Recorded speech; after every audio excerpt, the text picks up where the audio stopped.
Welcome to the Filmmaker and Fans podcast. In this week's episode, we discuss the 2001 award-winning film, Amélie. Using Amélie as our foundation, we explore topics such as the wide-ranging narrative techniques used in this film, the power of intuition in filmmaking, and the role of humor in building connections with audiences. As a reminder, if you want to watch the actual clip that we watched at the beginning of this episode, feel free to follow the video link in the show notes. Specifically, last episode was, I guess we can consider us in it right now. So last episode was Monster, which is a heavy lift, in my opinion, to prep for and kind of get into the mindset for. But this is such a drastic shift in so many ways. And again, I watched this one last night in prep, but I had the opportunity to actually see this on the big screen again. So the local, the Alamo Drafthouse here, just happened to be showing this for the past week here again. So that was a nice little treat. But so the one we, speaking of which, the film we'll be talking about today on today's episode is Amélie. So I'm going to give some basic information and then we'll watch a clip. I chose the phone booth clip, the phone booth scene, which could be a little traditional, I guess, or an easy go-to, but I love it. So I think it was a good one for us to watch. All right, so some basic info on this one. Amélie was released in 2001 by writer-director Jean-Pierre Jeunet, starring Audrey Tautou. Don't pronounce the T. So the summary is Yeah, we can have this. You don't pronounce T's in the French language, so Jeunet. Perfect. No, this is. I say we do keep it, so this is great. All right, so the summary is despite being caught in her imaginative world, Amélie, a young waitress, decides to help people find happiness. Her quest to spread joy leads her on a journey where she finds true love. Now, this scene is, to set it up a little bit, it's the first person that she has done good for, and she's about to experience and watch and observe this person experience the good thing that she's done for them.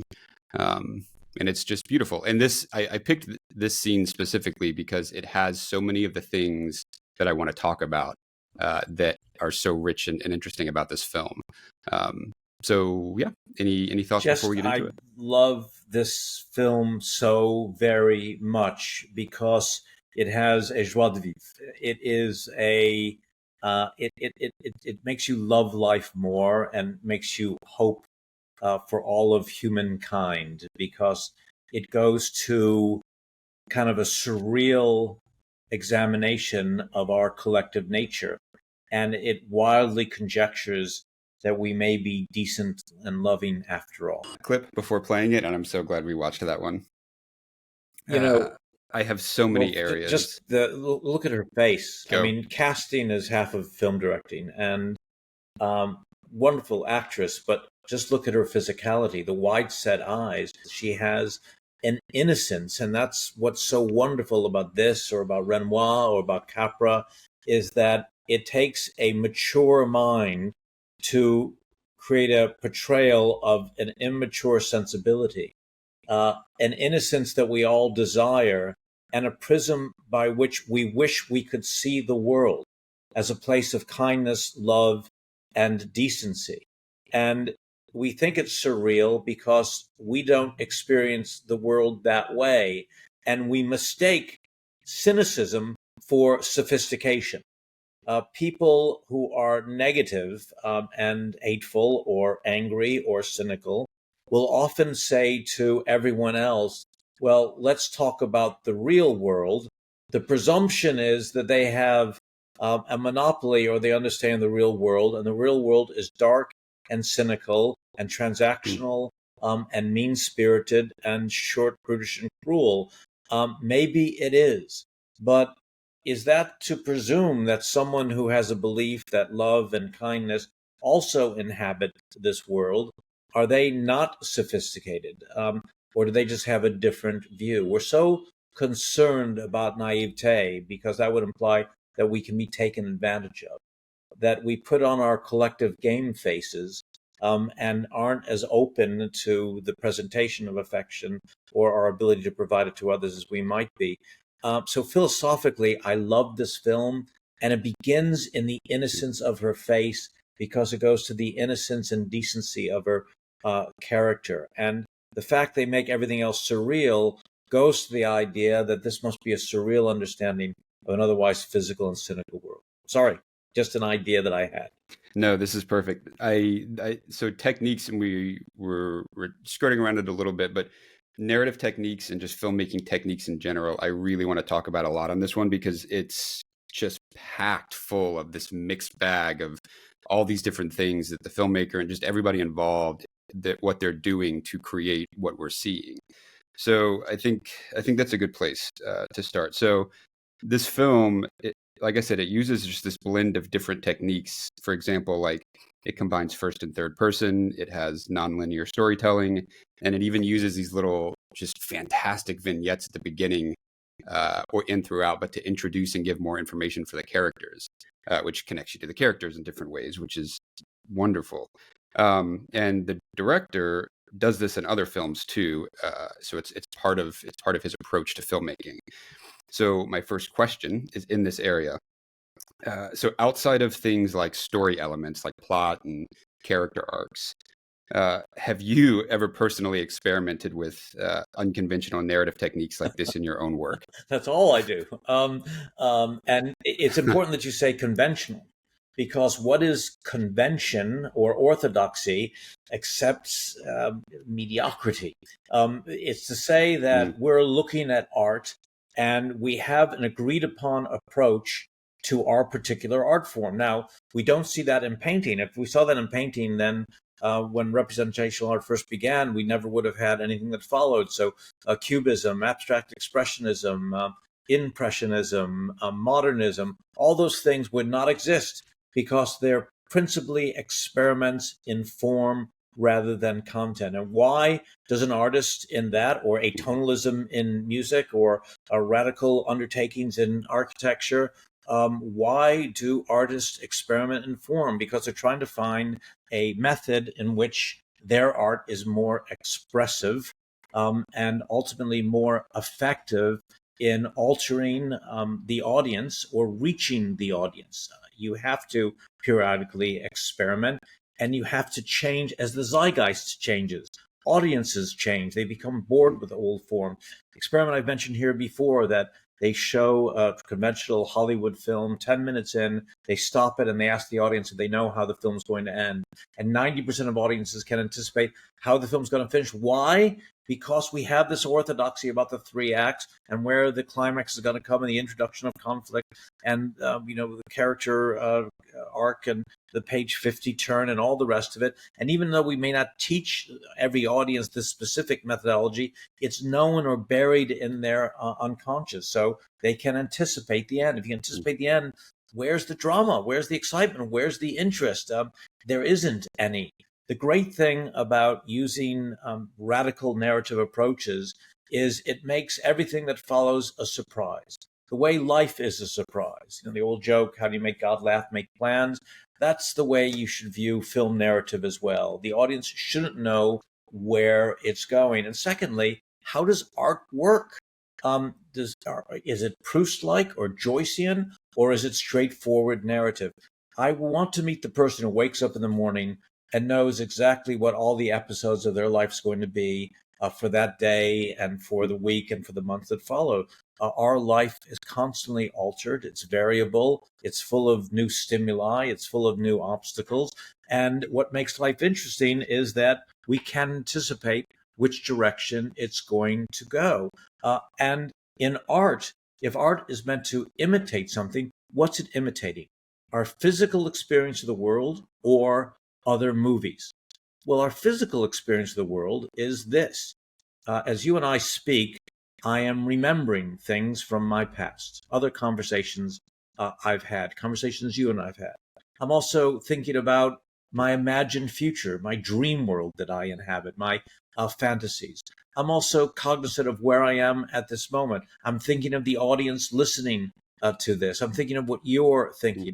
All these different things happening simultaneously, but the mind jumps back and forwards into imagination and its experience, as much as it can experience, physical reality. So when Proust wrote his novel, because we're talking about French culture and part of the French continuum, he jumped all around from memory to fantasy to what was occurrent. Faulkner did the same thing. Joyce did the same thing. It goes to the platform for the presentation of ideas to engage an audience. Shouldn't we present it in a way that the human mind and the mind of our audience works, which is jumping from subject to subject, going from past to future, and from the imagined world to the physical, ordinary world, as this film does. So it has a dreamlike quality because even though we want to deny it, our consciousness has a dreamlike quality because we're not part of an ordered, linear, structured world. We're part of our interior, complex narrative. So do you, are there, we've talked about just as an example, we've talked about breaking the fourth wall on another film before, and they do it in this one as well, and address the audience directly at times. And things, series like Fleabag, for example, uses this device in a very big way. Are there, and I would assume I would assume a filmmaker like this director, for example, they have their favorites that they use, and they use them in their work as they go in many films. Do you have any of these specifically that you like more than others, or use more than others, or is it just unique to each project? Well, I like to do things that engage the audience in different ways. I make a little diagram when I'm making my plan about how scenes are going to work. And I think intellectually, in terms of narratively, what information am I conveying to the audience? Exposition. Exposition by its nature is always kind of uninteresting. We sometimes feel that our film necessitates it, so we have to convey certain information to the audience, but it's rarely interesting. What I'm more interested in very often is the visceral, the physical, emotional engagement, or the physical becoming the manifestation of the emotional engagement. So I like to do things that stimulate an audience. For example, the way a camera moves. If you push a camera into a face very suddenly, the audience feels that something significant is happening. If we just use a close-up, there's a greater emotional intensity. If we use a close-up with an extreme wide-angle lens, we feel right away at some not conscious level that we are inhabiting a world that is different from the world that we inhabit, and it becomes instantly more interesting. It can be overused to the point that the audience gets exhausted with it, and it no longer is an effective device. But in this film, the use of a wide-angle lens in very close makes you feel that you're inhabiting a magical and surreal world. And think about it. This is altered consciousness. When you take drugs, if any of you take drugs, when you're at a concert and there's a light show, when there's loud rhythmic music, you feel yourself being affected, but you can't quantify why you're being affected by that. And that is a filmmaker. You look at another French filmmaker, Gaspar Noé, who did a film like Enter the Void. His use of wide-angle, moving, flowing cameras, tracking shots, crane shots, do this same thing. It makes you feel as an audience in ways that you can't specifically quantify. And that's what the filmmaker is doing here as well. The use of color. There's a brilliant cinematographer works mainly out of Hong Kong named Chris Doyle, who radically altered all of our understanding of cinematography by not correcting light sources. All light sources have a different color balance, something we call color temperature. And the tradition was that you balance one light with another. Outside light is blue, inside light is red. If you're going to mix them together, you put a gel over the window, which is red, so the outside light becomes red like the interior light is, and it balances. When you have phosphor vapor lights outside, they have sort of a greenish blue color to them. Other lights can be orange. You always correct them so everything comes within a particular limited amount of color temperature, not Chris Doyle. What he did would mix all these different colors together and leave them. And you think, oh, you can't do that because the eye can't adjust. And suddenly the world isn't as we experience it, even if it is actually happening physically in that way. But that's the point. Because when the world is altered, as if you're going on a dream, it's like Alice in Wonderland, like you're entering your interior world, and suddenly the way you mediate what's presented to you is wholly different, and I would conjecture more emotional because it is surreal. And so some of the most interesting filmmakers work in a way that they alter the ordinary world, and we no longer see it in a conventional way. And that means we enter into a different mode and a different understanding. Charlie Kaufman in a film like Being John Malkovich. These images are so strange, so unusual, so surreal that you would think, oh, it's going to take you out of the story. You're not going to believe the story. But what Charlie Kaufman would certainly say is film is not about the bloody story.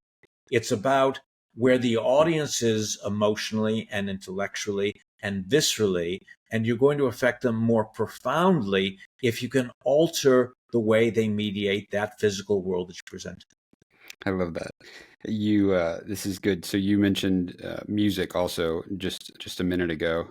We've brought this up. I brought this up a couple of times in different ways, but this film specifically, this soundtrack. So music was my first art form. I grew up playing music, and that's, started playing piano and drums and guitars and bands and all the things. And so I've always really had this just deep connection and experience with music. So I just love a good soundtrack. And I love when films use music in a really interesting way as one of those puzzle pieces that we've talked about before. So this soundtrack specifically is incredibly well known for how it actually complements the film's tone and its atmosphere, like you're talking about, this whimsical kind of fantasy type feel at times. But I also know writers and producers that don't necessarily listen to music a lot, or that's not really one of the things in their bag of tricks, right? So I'm curious about you as a director, as a writer, as a filmmaker, just your personal relationship with music, and if it's like where it is on the priority list for you as a tool in your work. First of all, I didn't know that you had a background in music. It's good to get to know you in new ways. Maybe that's why we're connecting in such a profound way on these podcasts.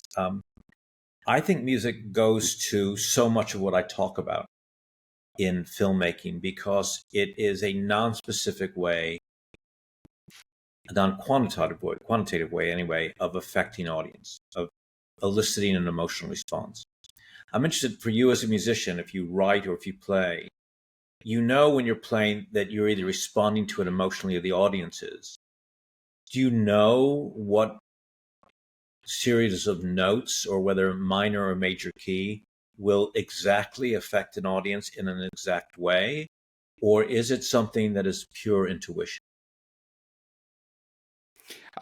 Me personally is more on the latter. I wish I was the former. I wish I stuck with it and could really get into the weeds of that type and know how to craft and because I do know people that can do that. They know the arrangements, they know what to put together to make people feel certain ways just based on like historical, music and how and what we know about it.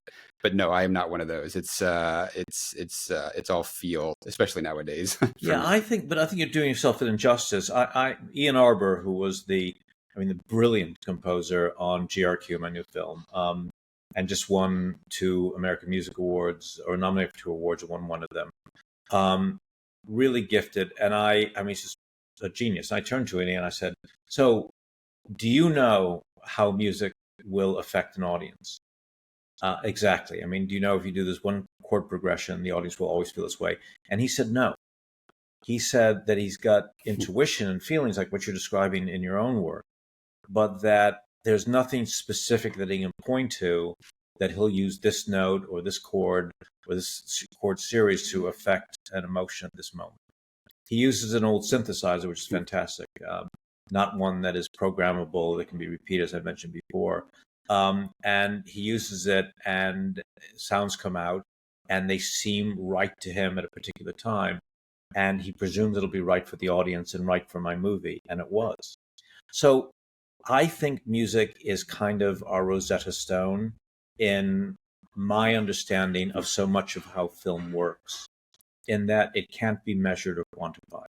That as directors and as artists, we have intuitions, and we use those intuitions, and we create something. It can be in our writing, our direction of performances, our mise en scène, the way we construct a shot, the composition, the orchestration of all these things together. And then we present it to an audience, and the audience is affected. But maybe not just by the story that we're telling, but how we use all these other elements. I think the attraction to story and orthodoxy and convention is to do with fear of intuition, because intuition can't be quantified, can't be absolutely determined. And therefore, we can't absolutely determine the result of what we present to our audience. And because so much money is spent on film, our investors and collaborators want us to absolutely quantify what effect we're going to have on audience. Most of all, that the film's going to be liked and that people will go to see it and spend money and they'll get their money back. There's nothing wrong with that. We have a moral obligation to our investors to make sure they do get their money back. But at the same time, I don't think art can be quantified in that way. I think it becomes reductionist. And that's why the obsession with conventional narrative in Hollywood and elsewhere is a style of filmmaking we've seen in the last 20 or 30 years. So many of the films we've looked at in these podcasts already are essentially non-narrative. I think that Lady Bird kind of has a narrative, but a lot of it isn't narrative. Certainly Lost in Translation kind of has a narrative, but it's meandering and just a series of episodes, one with the other. GRQ has a narrative, but also deals with the unconscious mind and fantasies. I think for me, for my preference, for my sensibility, the ability to free ourselves of the convention of ordinarily understood narrative is the way to make the most impactful films. And here we see it in Amélie in 1,000 different ways. Each individual sequence is constructed in a way to affect audience. The use of colors, all those greens, for example, are meant to take you out of your ordinary understanding conventional world. It's as if it's sending you a little subversive message. You're not looking at the world as it is, but by seeing the world as it isn't, we get to see the world as it is as if for the first time. By reframing our experience of the ordinary world, we get to see the ordinary world with a clarity that we wouldn't see it if we didn't have our access to remarkable pieces of art. I want to go back to intuition before I forget. As this was a big piece of what you just brought up. So one of the big kind of turning points in my creative career and just everything in general was when I learned to trust my taste and my intuition and start leaning on those more than more tangible, measurable things on certain projects, especially early in the career. I'm curious, and we don't have to keep this in, and this might go down a rabbit hole that might derail us, but do you remember when you started trusting your taste and your intuition, and has that always been there for you, or is that something that you had to discover and find? What a great and brilliant and difficult question. I don't know if I do even now. I think it's a balance between the two, but it's always that balance in the creation of anything between fear and confidence. I encourage all my collaborators, my actors in particular, to take risks. So I create a working atmosphere on a set where people feel safe and can experiment with performance or their understanding of character. Same thing with the cinematographer, production designer, editor. It's essential. But even when I look at that work that I have facilitated by creating that atmosphere, I'm never quite certain whether I made the right choice, because there are so many variables at play. I'm certainly thinking about audience, but I also have to think about things like art. Do we want to show a lot at the beginning of the film and then have it not alter later in the film? Or do I want to withhold stuff? Because an actor is crying, will it make an audience cry, or should the actor be hiding more from the audience, which I think is more impactful, because when someone's trying to obscure their real feelings, it's the tragedy of our shared experience. And as you make the 2,000 or 3,000 decisions a day the director might have to make, you can't have absolute confidence in them all of the time. And you're certainly frightened of failure most of the time. So the minute fear becomes part of that equation, intuition starts to exit the room. because you want empirical data that can confirm to you that your decision is correct. So you might turn to others in the room searching for validation, which is probably the most pernicious and self-subverting thing you can do, because they don't understand your vision, even if you don't fully understand your vision. But they may be willing to confirm for you what they think is correct based on what? Based on the commonly held belief, which is the orthodoxy. So the minute you turn to the room and say, what do you think? The minute you do a survey, statistics and empiricism would tell us that most of the time, what will be presented back to you is mediocrity, because it'll be the most widely held belief, because that's the definition of mediocrity. So if when this director had stopped and said, I'm thinking of using lots of greens with a wide angle lens in very close on an actress that has kind of a feral look to her, I think the conventional view from most surveyed directors and producers would be, oh no, don't do that.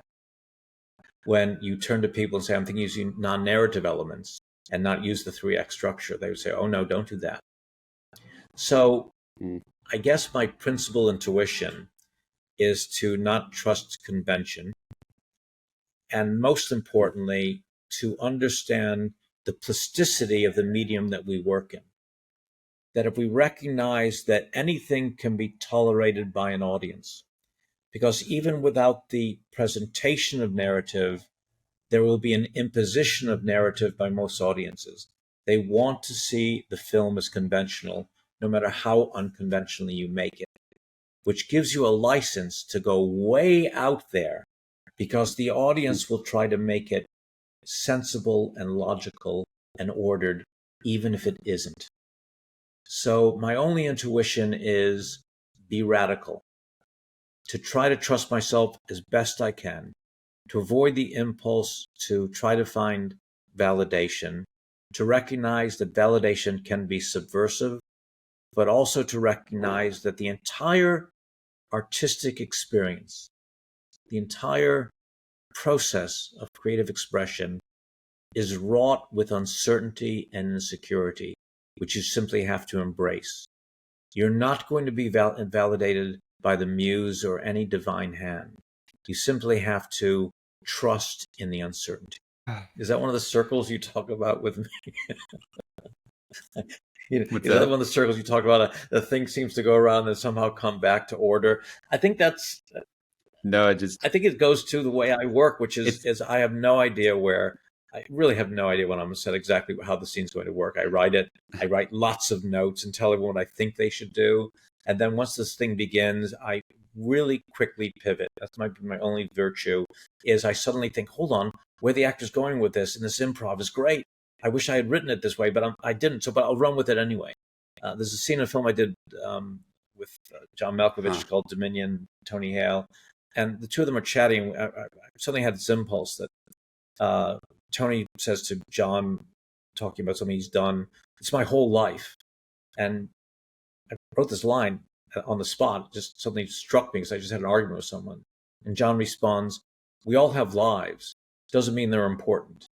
Okay, this is gonna sound incredibly scripted. It is 100% not, though. I've seen that movie that you're talking about, and I saw it as Last Call. I know that exact scene and that exact line, and it's one of my favorite lines of the movie of his. So just to go back really quickly, so that was not in the script. It was not in the original script. On the day. John, myself, and Tony were talking about lots of things, talking about what the scene was about, and then suddenly Tony began to riff about what his character was and how his character was trying to impress John's character. And I thought, I hadn't thought of that before. That's very interesting. Yeah. And he goes, yeah, it's like we talked about validation, and he's looking for validation from this guy who was so cynical, so full of hate for the world, because in John's backstory, which we had evolved, he had been to the war and seen horrible things, and no longer believed in the ordinary decency. So couldn't see anything positive or virtuous in himself or anyone else. So for Tony's character to be selling to him, to try to impress him, was something that was impossible. So it would make the most logical sense in the world, as I thought about what Tony had just said, to feed John the line, tell him that his life doesn't matter. And it's the worst thing that Tony could have heard. And it was inevitable that John had to say that. It's a great companion piece for Amélie, because Amélie would never say that to anybody. She would say to everyone, your life has purpose. It may not be obvious or ostensible, but it has purpose. It could just be enough to love someone. Now, to say it's enough to love and be loved in its turn sounds terribly lightweight. And this is to do with the intellectual pecking order of how we value ideas. Dark ideas to do with nihilism or existential understandings of the world, we see as sophisticated. A belief in innocent decency is seen as naive and childlike and not intellectual. So filmmakers, independent filmmakers who very often are intellectuals, are less inclined to make comedies than they are drama, because they want to be important and be validated by like thinkers who are cynical and dark, who won't see comedy as significant or romance as significant, and will see only drama, particularly dark existential drama or nihilistic drama, even better, as profound and significant. So it's a strange cycle in which films like this, which engender a desire to continue in life, are ghettoized and evacuated from the independent world, and only the studios make them, because the studios who do metrics discover that people like validation and romance, and they're more cynically driven and say, we can make more money if we make films like that. But what the studios are onto might be more profound and significant than the dark, independent nihilists who are making films that may be important, but nobody wants to see. I thought this was going to be a harder turn, but I want to talk about humor and the use of humor. So this is perfect. So using Amélie, this movie has this just such a unique like sense of humor about it that it uses it to like develop the characters and further plot and everything. And you have had a ton of experience in, I'm going to use the word traditional, but you've had a ton of experience in traditional comedies, for example, like Waterboy and White Chicks and Half-Baked. And it's so they're Half-Baked. But on the other side of it, you've also been involved with projects like Noah Baumbach's Kicking and Screaming, which has its own flavor of humor, which helps connect the audiences to those characters. So question, I'm curious why you think that humor is such a powerful tool at building connections and empathy with audiences through film. Really, again, important question. When I write a script, and I lecture about script writing, I point out to audiences, to writers, that you have to begin a film in a way that builds an empathic bridge between audience and character. So you have to determine as a writer what is appealing in a human. One of those things is vulnerability. When we see someone injured, our inclination is to nurture them or protect them. When we see someone who is frightened privately, someone's in a room preparing to go out, and we see them look in the mirror repeatedly, we see they're insecure about their appearance. And they go out, and then someone makes fun of them. Simple device. Where does the audience sympathy come? It comes to the person they saw earlier by themselves, terrified and insecure, because all of us feel a vulnerability. All of us are frightened. All of us have weaknesses. All of us find the world terrifying. All of us want to be loved and validated. No one is different from that. We talked about this in Monster. Even someone who's a serial killer still has the same human needs that the rest of us have. This is a thing that sacredly binds us together, is our needs. So what is humor about? Humor is a desire for validation. We want other people to laugh. But it also has a basis in vulnerability. Very often, the foibles that we laugh at are failures, incompetencies, not core competencies, insecurities, and our ordinary humanity. And what's so beautiful about Amélie is this is a collection of people who are strange. They're not conventionally beautiful. The guy in the bar with the huge ears and who falls in love with the woman who works there is a strange looking dude. The woman he falls in love with is strange looking. Everyone is unusual and strange, in some way distorted, or has a kind of a disability. But that's our collective beauty. And it's the objective correlative of what our interior life is like. That we all see ourselves as wounded and injured and unattractive in some way. We're not as smart as someone else. We're not as beautiful as they are. We're not as rich as they are. We're not as empowered as they are.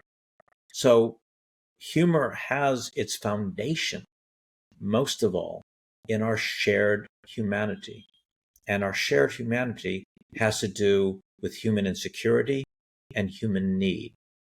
So the minute we see these characters, these eccentric characters with all their foibles and weaknesses, we love them and can laugh with them rather than at them, which is a special type of humor, which is edifying. I've been listening back on these episodes, obviously now that we have a few in the bag, and talk about insecurities. I keep going back and forth, and I don't know whether me sitting back, because I just get lost in listening, and that's one of the things that I try to do most in this, is like really just try to just take it all in. And it's so funny because by the time whenever things are done, sometimes I completely forget where we are. Well, so I have to rearrange. It's welcome to the Steve Bernstein experience. It's because I go all over the shop.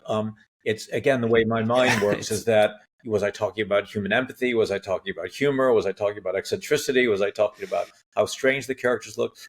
But look at my career, Vince. It's the same thing. I mean, I shot, Half Baked, and I shot Monster. I did the action stuff on SWAT, and then I did White Chicks. So I don't have a clearly defined identity, and it's kind of difficult because in Hollywood you want to have a clearly defined identity. So you can monetize that. You can say, oh, he's the comedy guy.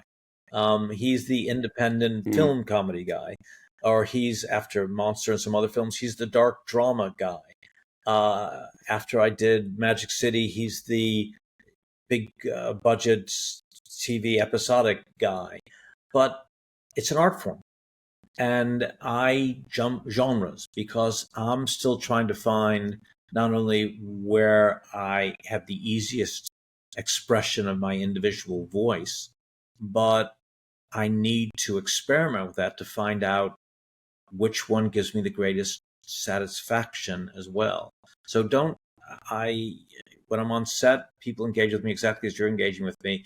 They go, where's he going with this? And I'm not saying that as like kind of braggadocio, like, isn't this cool? It's just my nature. But if I had to say it's a virtue, I would say for anyone making films, the ability to jump between your interest in cinematography and composition and color to your understanding of narrative, to your radical approaches to art and painting and music, you just have to embrace the chaos. Rather than looking for order, first embrace the chaos. Let it take you wherever you go. And then at the end, when you're maybe in your editing room and you got 3 weeks before you got delivery, you suddenly look at everything and say, wait, there is an order here. It's like all of my paragraphs and sentences, they seem to start in chaos and sometimes end in order. I think the order may be less substantive than the chaos, but still, that's the way my mind works. And that's the way I like to think the way creative process works. But if you begin in order with an orthodoxy, where you began this talk about, the way convention works, then I think you're not giving full voice to what may be best within you. Yeah, for the record, I love it. And I like from early days when we were talking about these conversations before we started recording these, this is actually the piece that I loved the most, was us just talking and exploring. So that's, for me, that's everything for these. So first, I love it. The only question that comes in my mind is like, does anybody actually want to listen to these? But I think apparently people do, because I'm just getting lost in it. You're getting lost in it. And I think it's fantastic. But real quick, so to go back though, this wasn't something that I wanted to talk about, but you brought it up, so I'm curious, and we don't have to. But right now, I mean, for a while now, but especially in kind of the traditional, corporate world, marketing world, business world, branding is just everywhere, right? So not just product branding and business branding, but the whole, personal branding and who are you and what box can we put you in, or what box are you putting yourself in? And when you were talking about it being an art form and being, it's kind of an ever-changing thing, and then you as an artist being an ever-changing thing, and you're taking in and you're putting out, and that's shifting you as an artist. And then you mentioned individual voice too. I'm curious, and there was no planned question around this, but I just want to get your take on the balance of like an individual voice and individuality, but then also balancing that with what I consider to be the need to be flexible, to be a not just a successful creative, but when it comes to longevity and sustainability for a career, those are the things that you have to have. If you're inflexible, it's not going to last very long. So how do you balance that with knowing who you are and what you're wanting to say and the type of things that you're wanting to put out there, but then also kind of the ebb and flow of life as you go? It's tough, because we're all commercial entities in our capitalism. I've got to be marketed. I've got to be sold. If my new film, GRQ, doesn't sell, which I think it will, apparently, then I'm no longer as valuable as a commodity as I was before it went to market.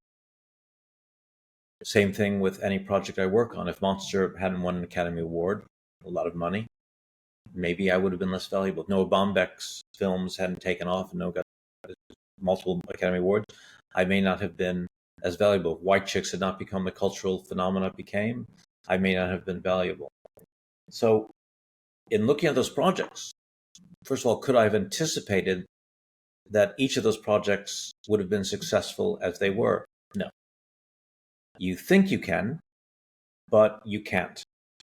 You have to trust your intuitions, and your principal intuition is to do with choosing which people to work with rather than which individual project to work with. When I first met Noah Baumbach, we talked at great length about the French Nouvelle Vague, about French films in particular, which we both had a huge enthusiasm for. We then talked about important independent American filmmakers that we liked and British ones. And that's how we connected. And I thought, wow, I'd really like to work with this guy because he loves movies. He's a cineast and intellectual and is very, very funny. Kicking and Screaming, when first reading, I liked the script. I wasn't overwhelmed by it. It wasn't until I saw what Noah did with his actors and the way the lines would be delivered and the way the thing was structured that I realized just how magical of a filmmaker and as a writer and as a mind Noah was.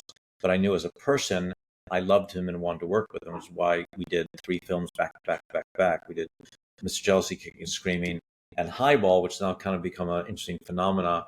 And I mention here because at the end of Mr. Jealousy, we put a lot of the same actors together in a room, and I think we shot the feature film Highball in 2 days with a camera on a shoulder running around the room, floating lights, all these ideas I later borrowed and put as some of my own movies. But Noah wanted to do this radical experiment. It was very radical, and some of it worked and some of it didn't. But what was important was he was willing to make the experiment, which then changed our understanding of how film worked, how quickly we could shoot, how actors worked, how lighting worked. We had the actors moving lights. We had to spin this light thing around when I walked by you, and everybody was helping.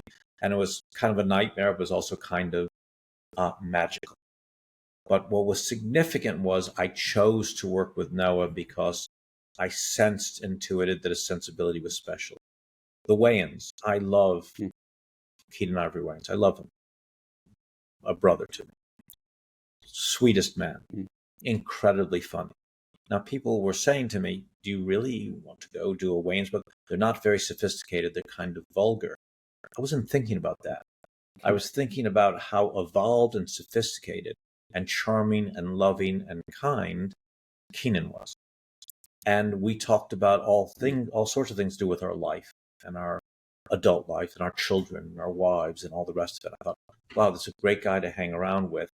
And he explained to me his theories of comedy at great length. I learned so much about comedy from Keenan, so much, but also about human beings, about why they laugh, about how we can connect with the audience, about how they can feel they're part of a joke rather than the object of a joke, which is very important in everything that he did. And then I watched him at close range as he would set these sequences up, and I came to understand how comedy worked, but then also how empathy worked. They may seem farcical, but you care enough about these characters that the joke works. If the farce is so big that you don't believe the characters exist, jokes never work. Same lesson that Adam Sandler provided me with, another great human being, about as ridiculous as the character was in Waterboy, he existed enough in our collective consciousness that we thought of him as a human. We saw his frailty and vulnerability, not unlike the frailty of the characters in Amélie, and that's why we can share laughter with them. The weak, strange, eccentric, and vulnerable we find ultimately charming, not threatening, and we feel in some way superior to them, even as we feel connected with them, the way we might with a strange-looking bulldog or pet that is not attractive because of how strange they are. To love people for their eccentricity rather than despite it is central to our understanding of this type of comedy. So comedy has informed everything I've done, including my dramas, because it's given me a better understanding of how audiences think and feel and what they desire. And Noah Baumbach, Keenan Ivory Wayans, Adam Sandler have more in common than they have differences. This is good. So you're bringing up a lot of, I mean, we're talking about other movies now, and this is kind of the last area that I have. And then I want to open it up because I'm curious. I realize that I have never, I don't think, asked you why you've picked each film. I think we just immediately go into questions and back and forth. So I don't know if there are direct reasons, but at the end, I'm curious if you do have anything as far as why you picked this one. But before that, I want to talk about the homage. This movie is full of nods to all sorts of things, classic films, even like specific techniques from other filmmakers. They point to classic French cinema with references. They nod even to the silent era in some ways, and even some even some Hitchcock parallels with how she observes her neighbors. Which I thought was really interesting because we've obviously talked about Rear Window already and talked about the voyeuristic flavor in that film. So this movie is just full of all those nods and those homages to other areas, which I personally love in movies. I love seeing them. I love experiencing them. It feels like an extra connection with the filmmaker and the people that made it. It's fantastic to me. But you know, on the other side of it, doing all the things and making the actual films, have you ever included any, call them homages or nods or little references like this in your own work, or are there any that you have as favorites, or how do you feel about adding these things in general? It's interesting. I worked with a filmmaker a lot named Ernest Dickerson, who's one of the great cineasts, and to be Spike Lee's cinematographer, went on to become a really good director, and I did some really interesting films with him. And he does homages all the time, and they work for him. I reference lots of other movies. I borrow techniques, like this kind of homage or a theft, I guess. I steal techniques from Hitchcock in particular, but from other filmmakers also. But less inclined to pay a homage because it's kind of a joke, and a joke has to fall within a particular structure, and that would be to a surrealism. Absolutely. So in this particular film, it's perfectly logical because it's so surreal in Amélie that all these references to shared culture are part of the charm of the film, because we're not inhabiting fully this narrative ever. We're always slightly outside of it, but that's okay. We can't come to believe that narrative is the only thing that works. We can simply inhabit an experience which overwhelms us viscerally, intellectually, emotionally, without it being a story. We can go to a concert and be overwhelmed by the music without it telling us a story. We can go into an art gallery and be moved by paintings without telling a story. So Amélie is not a story. There's a story there, but it's a series of events and experiences and stimuli that provide us with things that are emotional, intellectual, spiritual responses. And that can be included in homage. In fact, it's logical when we talk about this idea of semiology. Semiology is so central to our understanding of French philosophy and French filmmaking, that an encoding of an idea is the way all language works. There's an idea, it has a representation in a word or an image, and that word or image comes in our mind to represent the idea. That's signifier and signified. The signified is the idea. The signifier is what we see or hear or presented to us. And that imbues all of French filmmaking. And so as this film is about our experiences of life in the world, as we experience life in the world, our experiences are informed by cultural events like movies, like history, like paintings, like everything else. So tying the zeitgeist into the film for a film like this makes perfect sense. One of the reasons I love cinema français and French culture is that there's this continuum in French filmmaking which ties all of French films into all of French culture in many, many movies. And this because of the Nouvelle Vague and Jean-Luc Godard. And Godard really revolutionized this understanding of narrative film, because Godard would throw in images that were culturally significant that had nothing to do with the narrative, because Godard was writing an essay in each of his films about the culture as well as telling a story, as well as presenting ideas. I would suggest that, as odd as it seems, this charming little film was much influenced by Jean-Luc Godard and the Nouvelle Vague and all the revolutionary filmmakers that we saw producing important movies in the 1960s. So it's wholly logical for its particular form. So speaking of it, getting to it, why did you pick this film? I love this film for so many reasons, and I wish this question would have been there for each one. It's such an obvious one, but why this one? What is it about it for you? I think, you and I, Vince, talk about our lives separate from this podcast, about, the complexities of our individual lives and the good things and the hardships as well. And my life is complex, like everybody's is, and I need sometimes solace from the unrelenting inequities of my life experiences. And I have always found that individual solace in movies. The term escapist sounds pejorative, that we go to movies to escape the world. I don't think we do. I think we go to movies so that our world is reframed in a way that's more palatable, tolerable, and acceptable. So when I see a film like this, it makes me joyful. It makes me feel there's the capacity for forgiveness, that there's a capacity for love, and that hopelessness is a delusion, that ultimately the world is alterable, and there are people abroad in this world who are capable of genuine kindness. I understand that the cinematography and the compositions and the editing and the music suggests a surrealism, but as I said before, this surrealism only goes to more deeply penetrate my unconscious and suggest to my somewhat tortured sensibility that there is hope.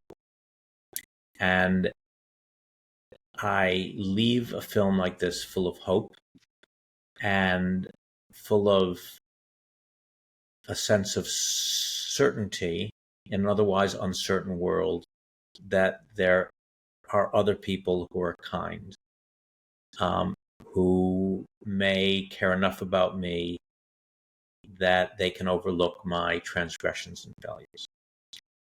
And that's not so different, I would conjecture, from Lost in Translation, where two people meet with all their imperfections, a young girl who's achieved nothing in life, an old guy who's old.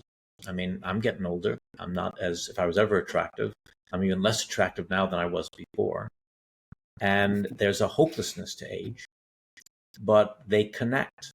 No sex, no betrayals, just a connection so that for a moment both can feel less lonely and less frightened. And there's a hopefulness in that. In Lady Bird, the idea that there can be forgiveness in complex relationships, that she can come to understand her mother at the end. And for all the conflict they had, that they can reconnect. And that beneath it all, there was a profound love that informed all their behavior, I think is significant and important. Rear Window, even though it's about a murder, I think that what makes that film special for me is the connection between Jimmy Stewart character and his, I guess, fiancée. That they have this very sophisticated repartee that suggests a profound love between them. And we like to see people in love, particularly in a mature and highly evolved love form. But also, like all of Hitchcock films, as if to say, I know how perverse and strange you really are. That's okay. We're all that way, and therefore you're not alone. Because who wouldn't be looking out that rear window at other people's lives? We all enjoy doing that because we're all voyeurs in our own way. And there's a gentleness to those characters to suggest that these are not pernicious, cruel, heartless individuals. They're just flawed like all of us are.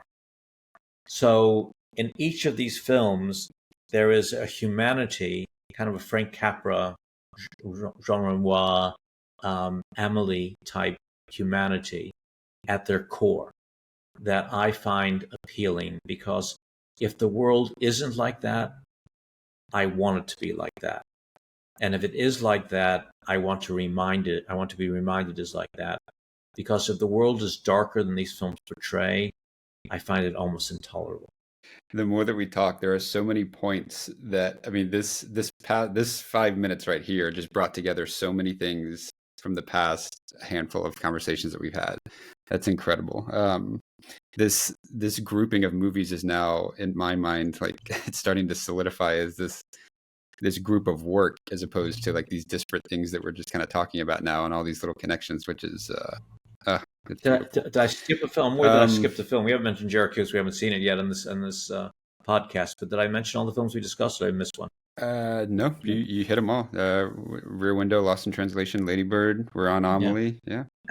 Monster. Monster. I didn't mention Monster. Monster is a darker film, I would say. But as conjectured before, when we spoke about it, it is ultimately a love story. It's about the darkest of people, but about how the thing we all share is the need for love. So I think Patty Jenkins would say, as I would say, that for whatever everyone thinks the film's about, it's basically a love story, and how you really have to learn from our experience of human interaction that the darkest people, or the most successful people, or the most isolated people, all have this shared human need for love and companionship. And if that's a starting place, then it's a lot easier to care about other people. And if film has a function, maybe that's one of its better functions. Any last thoughts before? I don't want to make it too hard turn into trivia. Well, just but I have some good ones. Why this film is so magical, and I can watch it. You know, I break films in different categories. Films that are good that I won't watch again. Films that are good that I should watch again. And films that are good that I do watch over and over again without never getting bored with them. Amelie's a film that I can watch over and over again, because it's, I can't remember the narrative because the narrative is so disparate. The characters are so eccentric and charming that I can just look at an image and not care what they're saying. I just like looking at the image. Her face is so Yeah. delightful. The strange little man in the coffee bar is so strange looking, but so delightful. The people in her building, the strange artists and things, are so charming and eccentric that these are people you want in your life. You recognize that the people that make our life interesting are not the ordinary ones, but the extraordinary ones. And it doesn't matter whether they're rich and successful or not. What they're rich in is life experience and their alternate realities. And by mixing people with alternate realities, our lives become more interesting. We don't want to just people our world with people who are like ourselves or mirrored of our own sensibilities. So you feel that you're inhabiting this world and that at every turn you're having some new experience that you can't anticipate its resolution. And that makes it incredibly interesting. It makes you want to live in Paris. It makes you want to live this life and meet these people and live French culture for all its strangeness. It's wonderful. I completely agree. And we didn't, I purposely, and I don't know how I feel about it now, but I didn't actually put down too many questions or notes around visual components of this film, because I feel like we've talked about that a lot so far. But this film is just absolutely gorgeous. I mean, what you just said, some of these things that you can just look at, like you need nothing else but a still shot. It's just an unbelievably beautiful film. Cool. Trivia? Sure. My favorite part, as you know, so lay it on me. I like these. I am a fan of these. Let's see. Okay, so we'll start easy. Audrey, the actress that played Amélie, the main character. So if you haven't seen the film yet, there are several scenes, and it's one of her things to do, which is skipping stones. It's a through line throughout the entire film. She collects stones in different places that she goes, and there's various scenes of her skipping stones, and really beautiful setups. However, Audrey did not know how to skip stones, apparently, and all of that was special effects. when I guess, if you've seen the movie and know the importance of kind of that thing for her, that's I thought that was pretty interesting. All right, what else? So she's watching, at one point she's watching a documentary. It's an imaginary documentary, but it's a black and white documentary, and there's a funeral scene in this documentary that she's watching on TV. And apparently the footage that they used for that funeral was from a 1923 newsreel segment about the death of Sarah Bernhardt. Wow! So that actual funeral was newsreel footage from Sarah Bernhardt's funeral. That's and going to this idea of the continuum. Sarah Bernhardt, one of the most important actresses in the history of France. So perfectly part of the continuum. Right. It's fantastic. And by the way, lots of references to Jacques Tati, a really important French filmmaker from earlier, and the composition is very Tati-like. So it's the quintessentially French bit of culture, this movie.